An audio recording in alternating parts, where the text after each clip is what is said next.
रम्यं त्रियानुसूर्यनन्दनं स्तवन्दे परमानन्दनं श्रीदत्तात्रेय जगद्गुरु श्रीदत्तात्रेय महाराज की जय। श्री अंबाईचे बाबा की जय। श्री राहेरचे बाबा की जय। मला काही जास्त बोलता येत नाही, याच्यातलं मला तेवढं ज्ञान नाही आहे, पण मी अनुसरण्याचा निश्चय घेतला। मी थोडंफार बघून तुम्हाला बोलत आहे, सगळ्यांनी स्वीकार करावा ही माझी नम्र विनंती आहे।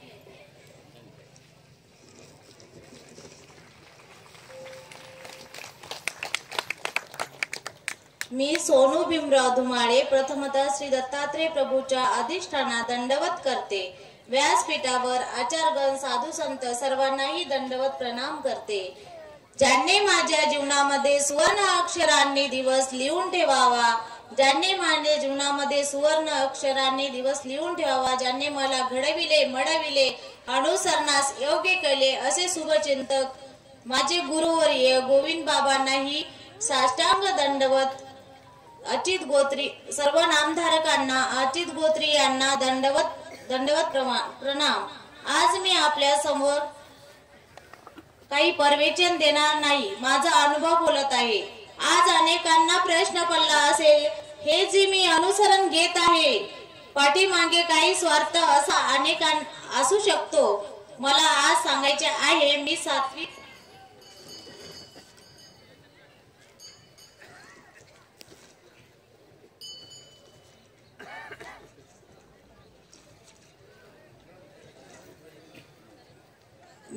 असल्यापासून मार्गाचा परिवाराचा मला योग आलेला आहे। दुसरी गोष्ट अशी आहे की आमचं गाव एवढं भाग्यवान आहे, अनेक साधू संत साध्वी आमच्या गावामध्ये भिक्षेला येतात। मी बाबाकडे सुट्टीमध्ये राहायची, कधी कार्यक्रमाला यायची, त्या गोष्टीचं मला आकर्षण होत गेलं। जे लोक त्याग करतात, मुली मुलं पाहिले, ज्यांच्याकडे असलेल्या प्रॉपर्टीचा त्याग करून परमार्गात आले। मी याचा विचार केला, लोक एवढा त्याग करतात, इकडे का बरे येत असतात? हळूहळू मी बाबासमोर बोलत गेले, हे का आहे नेमकं? या गोष्टीचा फार मोठं आकर्षण झालं। मला सुद्धा अनुसरण घडलं पाहिजे। सातवीपासून माझ्या मनात विचार येत गेले, सोनू रहा इथं का आहे प्रपंचात? प्रपंच अनित आहे, जीवनामध्ये देवाशिवाय काही नाही। मी मार्गात राहत गेले, मला मार्गाची गोडी लागली। अनेक साधू संतांच्या तपस्विनीचा संपर्क मला घेत गेला, त्यांच्याशी मी बोलत गेली। तुम्हाला त्याग कसा घडला? पण काही लीला मला पण माहित आहे। डोमेग्रामला खिकुई नावाच्या दोघी मायलेकी होत्या, त्यांची लीला कार्यक्रमात ऐकली होती। त्यांच्याकडे एवढी संपत्ती असूनही त्यांनी संपत्तीचा त्याग केला। आपल्याकडे काय आहे? आपण देवाला काय देऊ शकतो? पण आपल्याकडे काय आहे? आपण देवाला काय देऊ शकतो हे मी विचार केला। देवानी जन्म तर मागितला ना, हे मला माहित होतं। मग मी निश्चय केला की आपला देवाने जन्म तर मागितला ना, तर का देऊ नये?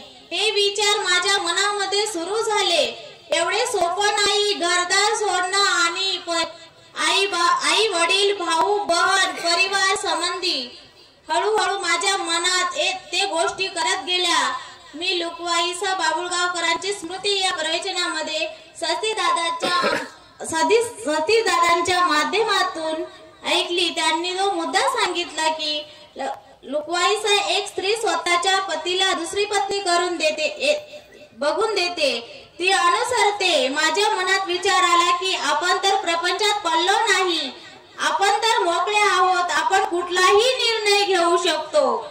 तेव्हा मी चरित्र वाचले, अशा काही स्मृती ऐकल्या की घरदाराचा त्याग केला काहीच नाही। शेवटी माईंभट्ट पहिले 60 भाज्या खाणारे माईंभट्ट घरदार सोडले, किती मोठा लक्ष्मीचा त्याग केला। आपल्याकडे काय आहे? एक जन्म आपल्याला द्यायचा हा विचार माझ्या मनात आला। या मार्गाचे संस्कार गुरुचे संस्कार माझ्यावर होत गेले। तेथून माझी प्रवृत्ती तयार झाली। माझे आई वडील भाऊ बहीण नातेवाईकांना पहिला धन्यवाद व्यक्त करते। जर तुम्ही मला परवानगी नसती दिली तर मी आजपर्यंत इथे पोहोचू शकली नसती।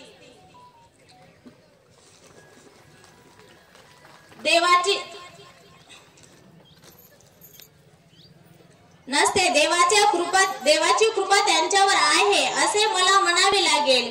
मी एवढं सांगते की माझा कुठलाही स्वार्थ नाही। जे काही अनुसरण मी घेत आहे माझ्या सोयीच्छेने घेते। मला जबरदस्ती नाही, कुठलाही दडपण नाही, आग्रह नाही। फक्त मी माझ्या भल्यासाठी मी अनुसरण घेत आहे। माझं अनुसरण सिद्धीला जावं यासाठी आपण सर्वांनी परमेश्वराला प्रार्थना करा। एवढे सांगणे सर्वांना दंडवत प्रणाम करते। श्री चक्रधर स्वामी की जय, श्री अंबाईचे बाबा की जय।